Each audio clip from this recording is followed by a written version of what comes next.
Finalmente chegamos num dos assuntos mais importantes que temos quando estamos falando sobre desenvolvimento no Salesforce, tá bom? Que é trigger. Então, finalmente você vai entender sem complicações o que é e para que serve.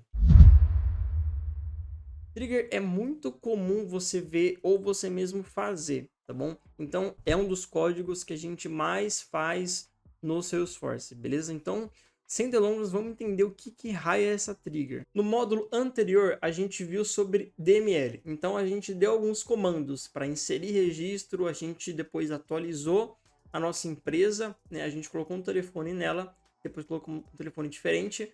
A gente deletou esse registro, tá? Então, a gente fez comandos DML, ou seja, esses comandos fazem alterações, ou seja, eles fazem ações diretamente no banco de dados. Por detrás é isso que está acontecendo. A gente está inserindo registros no banco de dados da Salesforce. Isso é uma ação normal, isso é muito comum, você sempre vai estar fazendo também, e é só até aí. Agora, quando a gente está falando de trigger, a trigger ela vai agir depois dessa ação. Depois que você deu alguma ação de inserir, atualizar ou deletar, é aí que a trigger entra. Pensa na trigger como um evento, né? Ela é um conceito, ela não é algo em específico, ela não é um comando, ela não é uma linha de código. Pensa nela como um evento, ou seja, algo vai ser acionado após a execução desses comandos DML. Bom, vamos a um exemplo aqui. Bom, para que precisamos dela? Vamos lá. Imagine que eu vou inserir uma empresa, né, no objeto conta. No objeto conta, a gente tem alguns campos que é de endereço. Então, a gente lá bota lá o país, o estado, o bairro, e ele consegue nos fornecer a latitude e a longitude. Isso o próprio Salesforce consegue nos dar. Com isso, a gente quer fazer o seguinte, com base na região que a conta, né, que a empresa está sendo inserida, a gente quer ver qual gerente de vendas é mais próximo da região que está sendo inserida aquela conta. Quando a gente consegue fazer esse match, a gente consegue encontrar, por exemplo, o gerente de vendas que é próximo da região dessa conta que está sendo inserida, eu quero atribuir esse gerente para essa conta, para esse cliente, entendeu? Para ele tomar conta desse cliente. Essa ação aqui no Salesforce a gente consegue apenas fazer com trigger, porque é no momento que a conta ela está sendo inserida que a gente consegue fazer essa ação, ou seja, é uma ação pós-evento de DML. A gente dá algum comando lá no banco de dados e, portanto, a trigger ela faz essa ação de chamar alguma coisa e essa coisa, que é um código, ela vai fazer essa atribuição de pegar o gerente de vendas e atribuir a essa conta. Vamos mais um exemplo aqui, ó. Por que precisamos dela? Então, mais um exemplo. Imagina que eu estou inserindo também no objeto conta, só que agora, ao invés de ser uma empresa que possui um CNPJ, vai ser uma pessoa física. Só que CPF, ele tem duas validações. Uma é para ver se de fato é válido no sentido matematicamente, e a outra se está cadastrado na Receita Federal e se também é um CPF que não tem nenhuma dependência. Então, no momento que eu for inserir essa conta, eu preciso checar lá na Receita Federal para ver se esse CPF ele é válido e também se ele é regular. Se for, eu permito a criação. Se não for, eu não vou deixar que a conta ela seja criada. E eu vou disparar uma mensagem de erro para a pessoa que estiver tentando criar saber que aquele CPF não é válido. Bom, agora eu vou pegar o exemplo anterior e vou aplicar aqui na prática. Vamos lá. Dentro de uma trigger, a gente tem dois contextos em qual ela é acionada, before e after.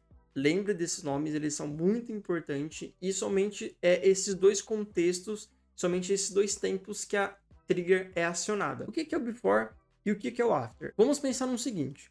Pensa que eu dei um comando de inserir aquela conta no meu banco de dados. Essa conta ela vai, bate na porta lá do banco de dados e alguém o recebe. Bom, se essa pessoa que está recebendo a gente, que a gente está batendo na porta, for verificar alguma coisa nossa, isso é before. Por quê? Porque ele está fazendo uma validação antes de fato aquele registro entrar no banco de dados. Então, se tiver alguma irregularidade, ele não vai permitir entrar. O after é o seguinte, ele abre a porta para a gente entra, fica dentro da casa e depois que a gente se instaura dentro da casa, aí o contexto after entra em ação. Ou seja, depois, de fato, depois que o registro foi inserido, aí que alguma ação acontece, tá bom? o before ele é antes. Então, conforme esse exemplo anterior, que eu preciso verificar se o CPF da pessoa física é regular ou não na Receita Federal, e se não for, eu tenho que impossibilitar a criação, qual o contexto que eu vou inserir aqui? Então, vou dar 2 segundos para você pensar. Muito bem, se você respondeu before, está correto. Por quê? É somente no before que eu consigo fazer com que o registro seja de fato inserido ou não. Porque o before, ele é de fato uma ação que acontece depois que eu dou o insert. Então, por exemplo, dei o comando inserir. Então, ele está indo até o banco de dados. Quando ele chega no banco de dados, ele bate na porta. Então, alguém o recebe para verificar se ele pode entrar ou não. Se tiver tudo válido, ele deixa entrar. Tudo bem? O after não. Ele só abre a porta e o registro entra. Tá certo? Não tem nenhuma validação. Eu não consigo no after fazer essa verificação que eu impossibilite que de fato seja criado, porque ele já foi inserido dentro do banco. O after, ele entra em ação após isso. Deu para entender mais ou menos como funciona uma trigger? Então é isso, ela é um evento que acontece depois que a gente dá um comando DML. Não pense ou não tente salvar na sua memória que a trigger ela é acionada depois que o registro é colocado no banco. Não é de fato isso que acontece, tá bom? Na verdade, ela é acionada depois que a gente dá um comando DMLs. É uma outra coisa. Por quê? Lembrando que o DML ele tem um contexto before, ou seja, antes de fato se instaurar dentro do banco, e o after ele se instaurou dentro do banco, depois ele aciona um evento. Bom, então aqui temos um rápido exemplo, tá certo? A gente deu 2 exemplos aqui bem simples para que a gente consiga explicar como funciona uma trigger. E agora a gente vai mostrar na prática como funciona, como que a gente cria uma trigger. Vocês também vão ver que é muito simples, tá certo? E aí a gente vai colocar isso em prática e vocês também coloquem aí no de vocês. Então, aguardo você na próxima aula.